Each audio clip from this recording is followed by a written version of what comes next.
We are excited to go through our webinar today. We are going to be talking about the new FAFSA, and we're going to be talking about the SAT concordance tables and the ACT essay. So to kick things off, I am going to be introducing Henry Delangelo. He is the founder and owner of Your Key to College here in Connecticut with us, and he is going to be talking about the FAFSA and the new regulations and what they mean for our members. So, Henry, take it away, and thank you. As Zach said, my name is Henry Delangelo, and I am the owner of Your Key to College, which is a college consulting firm here in Connecticut, and I work closely with these guys using the SAT, ACT diagnostic test, which I can't speak highly enough of, and how it helps me enhance my business and helps students make better informed decisions. So today I'm going to be talking about the new FAFSA regulations, which is in the industry of financial aid officers called prior year filings.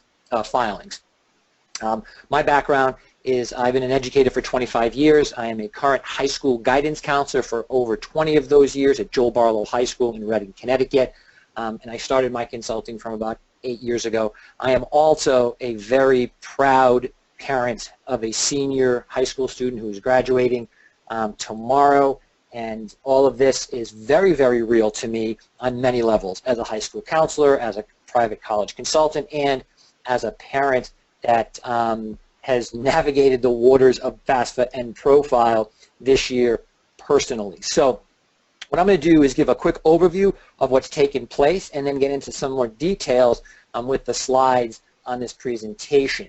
So President Obama changed the filing format and date of the FAFSA from January 1 of the student's senior year, using the family's prior calendar year income to base aid on, to October 1 of the student's senior year, and using the prior year income, which is 2 years from the time that they are entering college. And this really was in hopes of assisting families in making a more informed financial decision. So the question that needs to be asked is this a major disruption to the status quo of the college admission, application, and financial aid cycle, or not? So for this year's senior class, the change makes the parents' 2015 income more important than ever. But now, with all new things that it tends to do, this has created some confusion as how this rule is going to work and how it will impact aid eligibility. So moving forward, the process should be positive for families who are filing, since there will be no rush to file with estimated information or incorrect information on taxes filed early to meet filing timelines. A potential downside would be that the college search process could be pushed back further into the junior year, and some people started even talking about even deeper into the sophomore year, which for me just becomes, in my personal opinion, a little bit crazy. It's very difficult to get teenagers to decide on where they want to go and what they want to do at that 17, 18-year-old time frame, let alone earlier than that. But we'll talk a little bit more about that as I move through the slides. So what I'm going to do is hopefully attempt to simplify some of this for you with the slides that are coming up on the screen. So previously, the January 1 date signaled the start of the FAFSA season, and the mad rush was on to get information in and filed, and hopefully that information was done correctly, as well as to maximize the package a family would receive. So the earlier you filed, you'd hope that the better your package would be, as lots of this aid is on a first-come, first-served basis. But the problem with this is often information would be incorrect, or at least the probability of incorrect information was greater. So again, as a parent of a senior this past year, I know firsthand the risk that you take by estimating and the time, energy, and effort that you put in trying to get this all done and done correctly. So, it's really an added stress that you really don't want and don't need. The downside to using the prior year information think it's kind of obvious that you're at the mercy of your employer to get your tax information. Oftentimes they're not very quick to get that information to you. Pulling all that information at the end of the year during holiday season and everything else is really a frenetic pace. And if you're your own business owner, it's also, I think, even harder to get a handle on your taxes. So, estimated information is what a lot of people would have used, or there are people, again, not in the know, not knowing that they could even use estimated to kind of get that ball running, would wait until their files, their taxes have been filed and completed and put in. So there was always some information out there that was in this gray area. I also know that estimated information had always brought a higher level of scrutiny on the side of the financial aid officers. When they take a look at this information and they know it's estimated, they're kind of figuring that there could be some things that may not be right. By the time the estimated returns are updated, there's also a very short window for families to compare offers and make the best financial decisions. So, when you look at what families are going through, trying to get that information in and trying to do the best for their child, often there was information that was not correct, and which really impacted aid and then impacted where a student would ultimately go. But beginning October 2016, the families can start to file with the FAFSA using the 2015 completed tax information. Now, admissions deadlines will still remain the same, but families are going to have the ability to now get all that information from a tax form that they know has been completed and filed, and everything has gone through the vetting process on the federal government side. There are definitely advantages to this.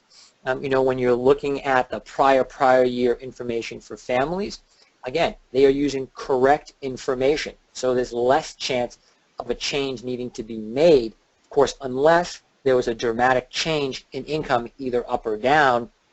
But if you have, historically a family that you kind of know what your situation is, and that the years aren't that much different, that information can get used quickly with the IRS data retrieval tool that the schools and the government have really been pushing over the last couple of years of its existence. It just makes the import of all of the numbers easier, and it reduces the risk of transposing numbers, which tends to happen, as well. But I think, too, there's more time to review offers for families to make much better decisions. So what I've done is put up a chart of the table of where over the next several years that the timeline falls from the year a student is attending college and the year they need to submit the FAFSA. So I'm going to leave that up there for a minute or so. So anyone that wants to kind of write that down, feel free. But also know all of this information and the slide deck here that we're using will be available to all participants at the end of the presentation.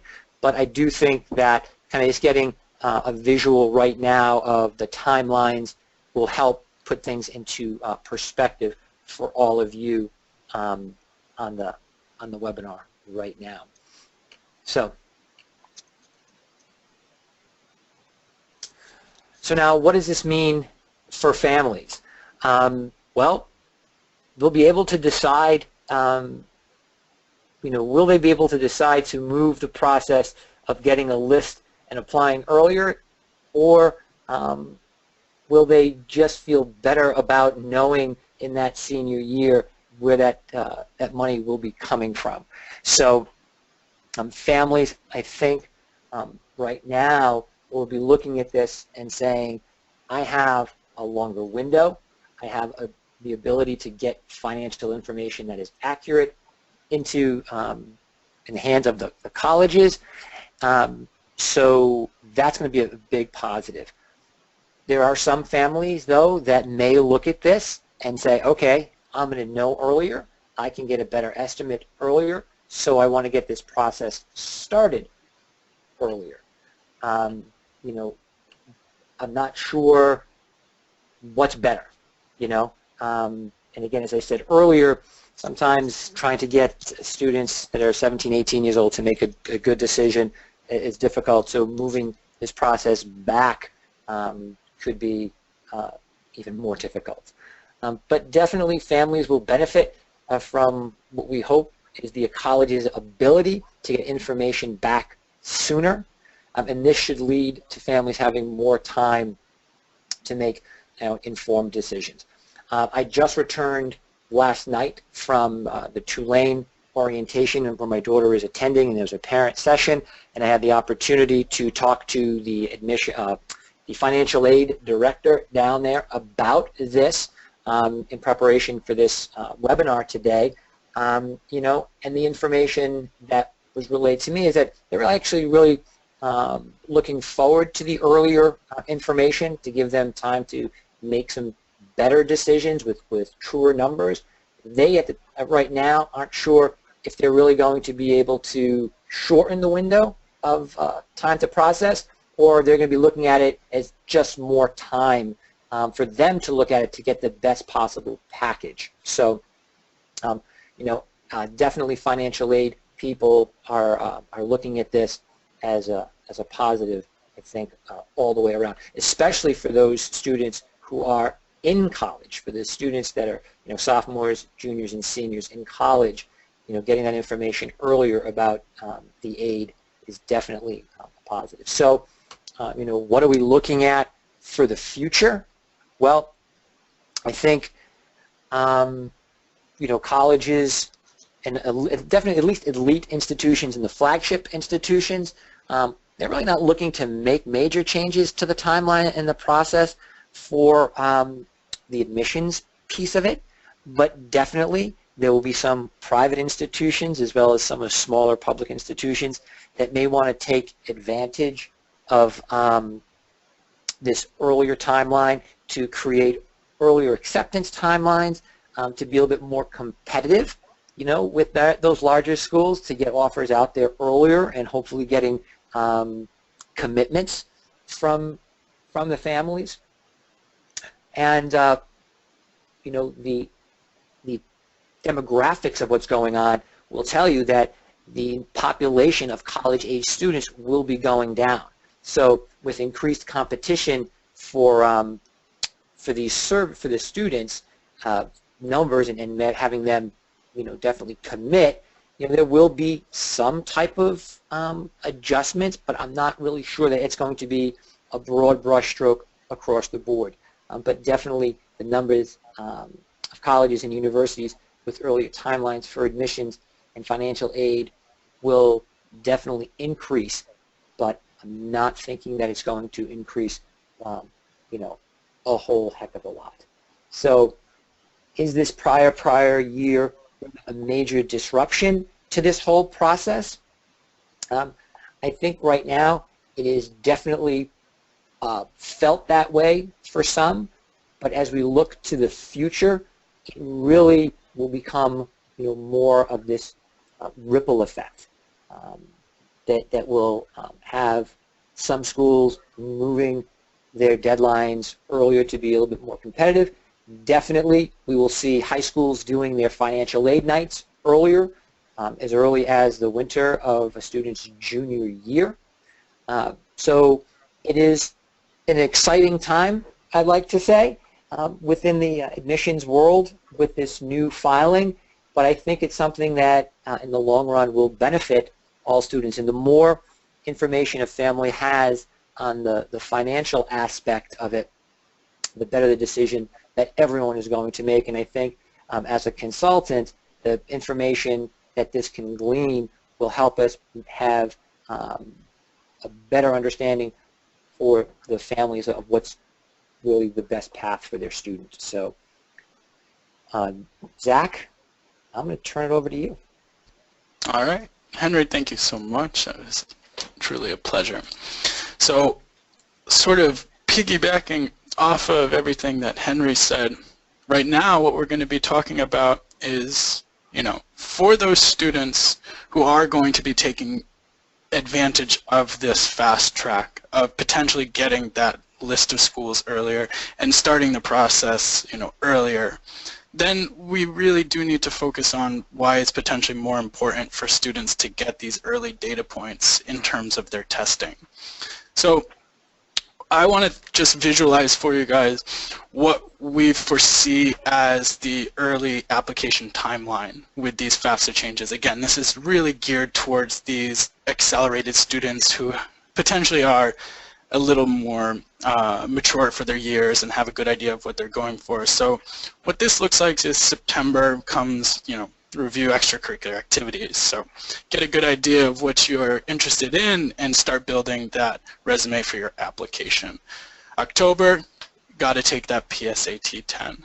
Most schools at this point give it. If not, you can find yourself a school that offers it and you can go there to take it. In the summer, this is important. So again, this is the summer going into your junior year. Start studying for one of the tests. It's the best time to do it. You're just finishing up with school and you have the summer, you have that good time, you can focus all of your efforts. But the key is really focusing on one of the tests, be that the SAT or be that the ACT. In July, this is new, but in July, we're advising a lot of our families to consider Algebra 2 boot camps. So Algebra 2 boot camps are important for students. Again, these are going to be rising juniors who many of them are finishing geometry during their sophomore year. So Algebra 2 makes up a larger percent now of the SAT than it did. And again, it makes up a pretty large amount of the ACT. So what an Algebra 2 bootcamp is just spending the time to study the core concepts of Algebra 2. So it allows students to really preview what is coming up in their course, but it's also going to give them the tools necessary in order to succeed on these tests. So again, because they can take this early in the beginning of their junior year, and they have not taken Algebra 2, it might be really important for them to take a boot camp so they can start to excel and learn the core pieces of that Algebra 2 class that they will need in order to do really well. So then come junior year, we're talking about taking the SAT or the ACT for the first time. Take that in the fall. Then from there, October, November, December, January, February, this is where your time for retakes. So if you're not happy with your scores, this is where we're saying it's really important to start to buckle these down. That way you can bring yourself up to May for studying for your AP exams if you are taking AP classes. And then May, June, again, this opens the time for SAT subject tests if they are necessary. If you are not taking those, then again, you extend the amount of time that you can test during your junior year. Then in summer, again, this is the time where you're beginning to draft those college essays. This takes you to senior year, and then as Henry just talked to us about there, October, we get to start to fill out those FAFSAs. Then from there, again, May, you have the AP exams if you are taking them. It's really important for us to point out that in 2017, the SAT is going to begin to offer a test in late August. So for those high achieving students, and again for some of those seniors, it is a great time for them to take the test because you will have this summer to study. And again, for those sophomores, that's why an Algebra 2 bootcamp or an Algebra 2 pre-course summary will really be important to get those scores where they want to be. So making a decision, so options that we recommend for our families. So we have basically 3 options that we offer for our family. The first option is our SAT ACT diagnostic, which ranges from 3 to 4 hours. Henry mentioned that he uses it. We have a ton of people that do use it. We've been getting wonderful results with our version 2.4 and 2.4S now, which is a shortened version. Again, this one's a shortened, we have a shortened version for students, a side-by-side comparison test for the students, and again, it's not meant to be predictive, but it's meant to help identify which test a student is better suited to take. Option number 2 is to pair that PSAT that they take in October with a practice ACT. So if they take that PSAT that they take in October in their sophomore year, they can then pair that with a practice ACT test. It's a little bit longer, and what we would recommend for this is to try to pair that practice ACT as close to the PSAT in October as possible to get the most consistent results. Then option number 3, full-length SAT, full-length practice ACT. Again, that's going to run you about 6 hours for those motivated students, and it is a completely and utterly valid option. The thing that you want to make sure that you do with the practice SAT and the practice ACT that you take is that you are going to have to spend the time scoring them. And when you do score them, you really are going to want to pay attention to the categorization of those problems. And that's one thing that the diagnostic does have for us. It allows us to sort of pinpoint. So it really does save time in that respect. But again, all 3 options are completely and utterly valid, and you're going to want to spend the time really to go through one of these 3 in order to sort of get the student rolling as fast as they can so they can start to prep in that summer. Again, the length of experience that they have is going to be sort of indicative of how well they do when they actually take the tests. Now, one of these things that you have to know is that a lot of the stuff that's tested, students really do know and have already learned. So, one thing that we do sort of claim is that a lot of these students, if they did study, could do really well on the reading and writing and language test by the end of 9th grade. Again, high-end students, of course, but there's not anything really there that a high-end student wouldn't have seen. Also, many of the topics in the math, again, they've learned almost as early as 6th grade. So we're talking percentages, ratios, proportions, adding, subtracting, multiplying, dividing fractions, probability, solving for a single variable, equations of a line, and systems of equations.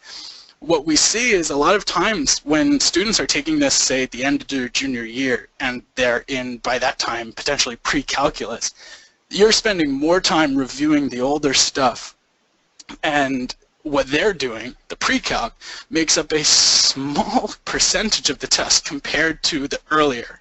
So it really does make sense in so many ways to try and get this done as early as possible.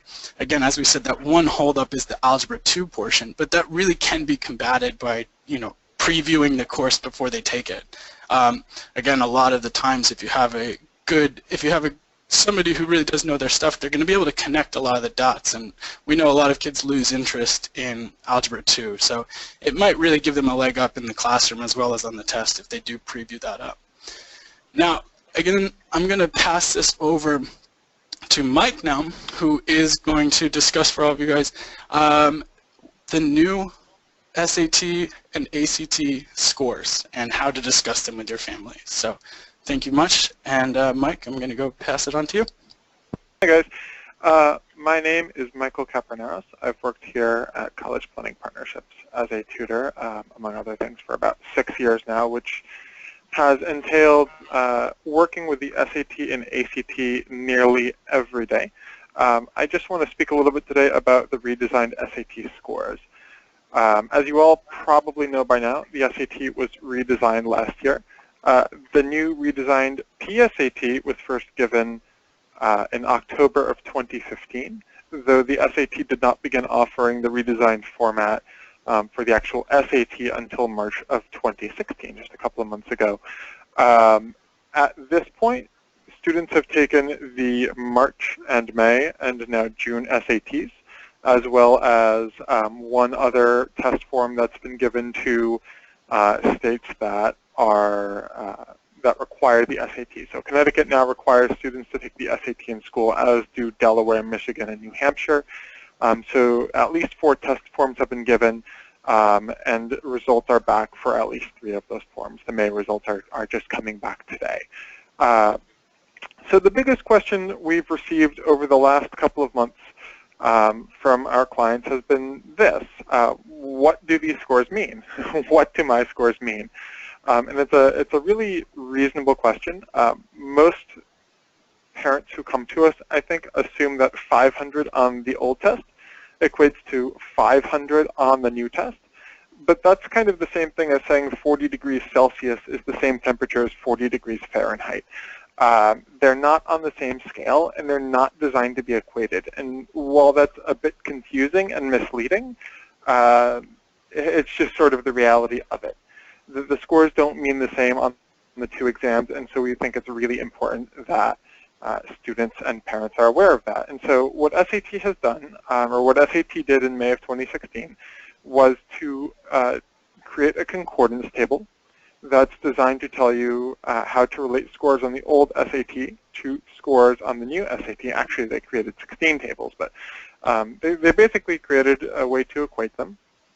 And they have a score converter application available for iOS and for Android, and it's also available on their website. And we also have the tables available on our site so that you can show parents, so here's what your score actually means compared to the scores that they're probably used to. It's a really useful thing to know. We're concerned that a lot of families aren't going to be aware of this. And so the big difference that you can tell people who are looking for the general overview is this. SAT scores that are coming back on these new test forms are generally inflated, which is to say that students now require a higher score for their score to have the same meaning. So for example, and you can see the scores on my table here, a student who scored 500 on the math, 500 on the critical reading, and 500 on the writing section of the previous SAT test would now have to get scores of 530 on the math and 560 on the evidence-based reading and writing for those scores to mean the same thing. And so what it seems like, or what seems like might be the same score as it used to be, is actually a lower score, right? Students now require more points. We're concerned that a parent who sees two sets of scores from the two tests won't know how to properly equate them. And we're afraid that that might lead to parents making the wrong decision to either to retake the test or to pick schools to apply to, or might change the way that students prepare for the SAT. And so because people are so information poor, we want to make sure that everyone who's going through this very important, very long process has all the information that they need. And so the question then becomes, are colleges aware? And the answer is yes. So as poorly as the information has been disseminated to parents and families, it's been disseminated actually pretty well to colleges. And in fact, the College Board says it right on its website, for the next few years, most colleges will accept both new and old SAT scores. They will also be converting scores so that they can make fair admissions decisions no matter which SAT scores students submit. And in fact, if you go ahead and speak to colleges directly or look on their website, you'll get quotes like this. And this one's straight off of Princeton's website. It says, the old SAT, the new SAT with essay, and the ACT with writing will all be treated equally. We will consult the concordance tables provided by College Board to maintain continuity in our evaluation. The tables show the equivalent score between the old SAT and a score on the new SAT. So basically, it doesn't matter which one you take.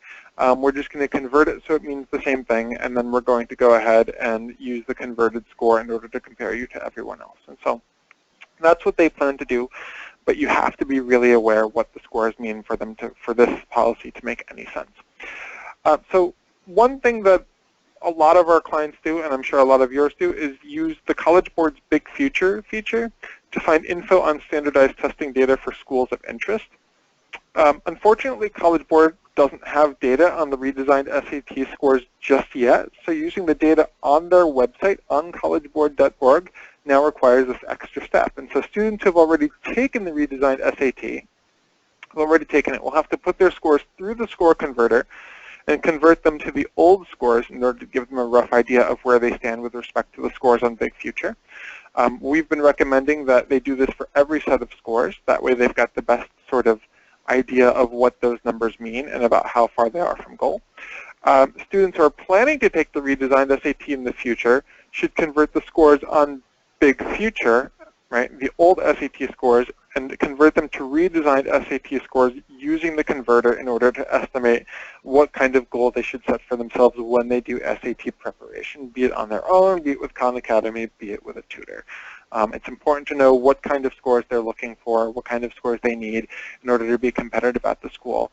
And the scores they're getting now aren't directly equivalent to the ones on the College Board's website. So you've got to be sort of really hyper aware, and this is something you can relate to any one of your clients or families that are concerned about the application process as it relates to standardized testing. And so before I wrap up, I'd just like to provide an example of a relatively new student who's been working with us who took the in-school SAT in March, and this is a real thing that happened. This student is looking to apply, among other schools, to the University of Connecticut, and so I've just gone on Big Future and grabbed UConn scores here. You can see that this is the old test, remember, so on the verbal sections, the critical reading and the writings, they're looking for scores of approximately 600. On the math, a little bit stronger, of about 630 to 640. And so these were my students' scores on when they took the March test, completely cold, without any preparation. You can see that the evidence-based reading and writing is sort of in that range. It's about 590. The math is right in the middle of the range. It was 630. And so I showed this student, when you put your score into the converter and you enter your test scores as well, you can now see that what seemed like very much passable scores of 590 and 630, when you equate them backward, you can see that now the critical reading and the writing scores have actually dropped out of range. And the math score is now near the bottom of the range. And so it's much closer to the 25th percentile than it was to sort of the 50th percentile, or how it would have appeared before. And so this is why it's so vital to be aware of what the scores mean, and so vital to inform all students who you interact with of these changes, because the one thing that we're trying to avoid, right, is information-poor families who, come across an unhappy surprise come acceptance season, in the early spring next year. So that's my big thing. Just be very, very aware that the scores are inflated, and make as many people aware as you can. And I appreciate you taking the time to listen. I'm now going to turn the reins over to Sam Rosenson, who's also going to be speaking about standardized testing and specifically the new ACT essay scores that have been coming back. Hey, thank you very much, Mike. And hello, everybody. I'm glad you were able to make it. I look forward to spending a few minutes now talking to you about the ACT essay. We've been speaking about changes all morning. And one of the great big changes on the ACT, as you all know, is they introduced a new essay without giving anybody a heads up on the new essay. You can see the red book in the middle of the screen there. That's the book that kids spend $30 for to practice for the ACT. And nowhere in that book do they give kids a heads up that there's going to be a new essay or what it looks like. So what we have in front of us is an article from the Washington Post, I believe it was out in February of this year. And it says, SAT essay scores are inexplicably low. I flat out disagree with that. I think the explanation for why they are low is kids didn't have a heads up. Kids didn't know what they were looking at. Hence, they didn't know what to do. Second part, I'm in agreement with. I caused an enormous uproar among college-bound students and families. It really does boil down to figuring out what it is, what you have to do, and then how to do it. As I click to this next slide, I want to share with you an example. Mike actually jogged my memory. We worked with a young lady last week who goes to a fancy prep school in the Northeast, and she took the ACT and she scored 34, 34, 34, 29. She was coming to us because the 29 wasn't quite up to snuff, but more important, she had scored a 14 and a 19 on the essay. A 14 and a 19 out of 36 on the essay with 34, 34, 34, 29. So once again, I think it's very explicable, explainable as to why they're so low. First off, they didn't know what they were asked to do, nor did this young lady. And the rubric stresses something that kids aren't quite asked to do in school. And in school, when you're asked to take a position, basically the teachers say, now don't you sit on the fence, you stand tall. Here they're looking for nuance. So that's the first little indication of something that's quite different. The next thing is they never saw this thing set up. So if you take a look at the screen here, this is the way the essay sets up. There's a prompt. At the very bottom of the prompt where my cursor is, you've got a question. And then you have 3 perspectives. And then if you flip down over here, please don't read it. If you flip down over here, you're going to ask to explain the relationship between your perspective under essay task and those 3 perspectives given. You're supposed to also analyze and evaluate each of the perspectives. And if you don't know that's coming, you can score 34, 34, 34, 29, and 14 and 19. So message here is we're going to send you this. We're also going to send you the rubric, and it'd be very, very wise to pass this on to your families who are not really familiar with this portion of the exam. Now, it's important to note this is the rubric. I strongly encourage you to send this on to your families because this is how they're going to be graded. They have to take a position. They have to join a question, join a discussion. And if you look down at the very bottom here, it says the analysis at the very bottom here, my cursor is the analysis examines implications, complexities, tensions, and underlying values and assumptions. So it's asking for a level of intellectual acrobatics that they're not normally asked for in school. In simple English, what's the ripple effect? What are the outcomes? Up and down. Once you can share that with your kid has a much better chance of lighting the test up. And again, I want to go back. It goes back to giving them the heads up that they've really got to prep. And if they prep, they'll be in great shape. They don't need us. They can certainly do it on their own. Now, development and support is another thing that has been hammered home since 3rd grade, but it's often forgotten.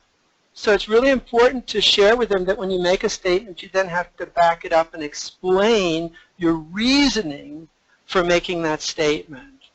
And you can see here is looking for qualifications and complications. Once again, enriching and bolstering ideas. And then again, that is something that they don't have a lot of practice with. And this young lady goes to one of the more rigorous, if not, one of the more rigorous prep schools in New England. And the joke at that school is freshman year in college, whether that's at Colgate or Yale, is generally a refresher. But she wasn't aware of this. Turn the page here. Organizational skills. Now, you can be highly organized, but if you don't know what you're looking at and then having to organize it and pull it all together in 40 minutes can become a problem. And then finally, it's the writing that they're going to be asked to, they're going to be judged on, and this is something that they've been focusing on since elementary school, so clearly this is not a new piece at all. Now here's the happy news. The scores have come in very low, but they may not be as low as you thought. So a 22 for the family that's looking to crush 30 is frightening. Okay, but it's the 80th percentile, which is not curtains. 27 to 28, which clearly does not meet standard for a lot of families, the 95th percentile. So I think this is a really important piece to pass on to your parents, that it's clear that it was clear that the scores were very, very low, and they're not as low as you might have anticipated. And if you study, things will get dramatically better for you. There's no question about that. So I'm going to pass it back to Henry. Thanks so much, Sam. That was fascinating. That was great information on that essay, and I learned a lot myself. So what I'm going to finish up with is just talking about what we've learned from colleges about the new SAT. It's been talked about for quite some time, eagerly awaited by some and dreaded by others. But it's here, and we have to kind of move forward with this. So over the last 2 years, when we first started hearing about the new redesigned SAT, I started to ask college admissions reps that I came in contact with. And fortunately, as a high school guidance counselor, I am in contact with lots of reps that come through my office on a regular basis. So over the last 2 years alone, I've averaged about 45 representatives that came through my office that I sat down with and spoke with, and I always ask them the same questions on, what are they thinking about this new redesigned SAT. On top of that, I have visited now close to 50 colleges in the last 2 years, again asking the same question to the admissions people, what do you think about this new redesigned SAT? And they've all said the same thing. It's a standardized test, and everyone is going to get the same test, so they're going to get the same experience. And we are going to take a look at the information that is presented to us. We are not going to favor the old test over the new test. I think by doing something like that, lots of schools have articulated to me that they thought that the students of more affluent areas would be able to kind of game it better, having the ability to get a jump on that. So they're not looking at old is better than new. They did say that they will look at whichever ones they are sent. So if you're just going to send the old, then just send the old. If you're going to send new, then just send the new. They are not going to try to super score old and new, but what they are going to do is they're going to look at the scores, and whichever set of scores they feel will give the student the higher, the leg up, I should say, in the process. That's what they're going to look at. And again, because they are admissions people, and they want to try to admit kids, and they don't want to, unfairly judge students during this turbulent time as we kind of get to understand what the new normal is with this test. So they will also not say publicly that they favor the ACT over the redesigned SAT. Looking at both of the tests and how they are designed, there's pluses and minuses to both. So they're, again, continuing with their mantra of send us the results that you feel represent your abilities the best. And then they were going to use the concordance tables confidently. They're going to put the trust in the College Board that the numbers that are presented there through that tool that Michael so eloquently brought us through and how to use, they're going to be using it in the exact same way. So they're going to take a look at the scores, put them through, and make the best guess right now of what that will show or predict in the future. It is definitely an uncertain time right now, but everyone, again, is going through it. And the colleges are really saying that they've been talking about it, they've been preparing for it. Now that this admission season has been put to bed, and for the most part, all the wait list people have been identified and contacted, and the wait list is starting to settle down, they're now starting to regroup and really going to be going over the numbers to get a much better feel for what their expectations are so they can update their information that they are putting out there for this next class. And they hope to get that information out as early as August 1st after there's several iterations of the tests that have been given and results sent out. So what we're hearing from schools, so Columbia just recently sent this out to all counselors. They're saying that they're no longer requiring SAT subject tests, which I think is a pleasant surprise for many. I know for me, I really welcome that. They're no longer requiring the SAT or ACT writing samples. So with a major, highly selective institution making these changes, all I can say is, well, what other schools are going to follow and what's next, we have to kind of wait and see. But what I can say confidently is that the admissions people across the country in every pocket of the spectrum of selectivity has been looking at this for years and been talking about it, and they're prepared to go into this next season confidently to make some good decisions on the students' applications. So it really is going to be exciting with the new prior year information coming out and the redesign and how they're going to look at that.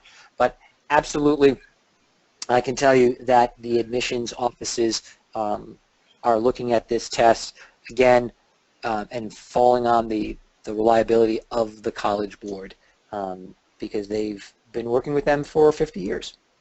So good luck to everyone in this next round of admissions, and I'm sure at this point we're going to open it up for some questions, I believe. Yeah, that's right. Henry, thank you. And then Chandler, our webinar liaison, I'm going to sort of pass it over to you here, and I don't know if you received any questions throughout.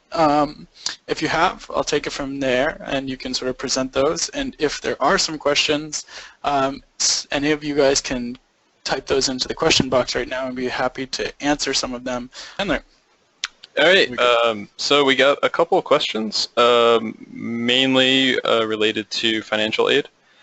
So first question, and this is probably in Henry's realm, but if a student is applying regular decision, does he or she still have to complete FAFSA in October, or is October completion only necessary for early action and early decision? That's a great question.